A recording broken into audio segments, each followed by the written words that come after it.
Igli është bërë baba në moshë shumë të re.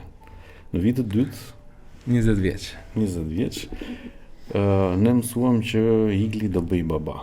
Dhe ka qenë një temë diskutimi në tavolinën ku ne uleshim për kafe apo dhe në universitet, se çfarë peshe ka mbajtur ai gjatë kësaj periudhe. Si ishte për ty? Ishte vështirë, duke qenë që ne vetë ishim në një periudhë që nuk e dinim çfarë ishim duke bërë, nuk e dinim çfarë kishim zgjedhur.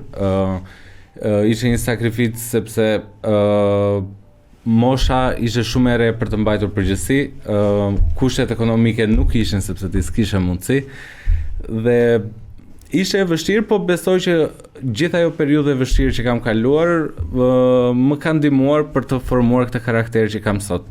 Shiko, ke mbajtur peshë të madhe, po ta mendosh sot, edhe sot, ditët e sotme.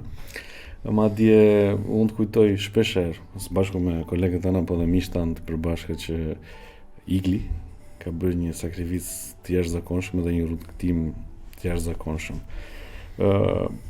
Të pasuar dhe më pas dhe nga universiteti dhe dalja në tregun e punës, po dalja dhe në jetë me pesha goxha të mëdha mbi suka.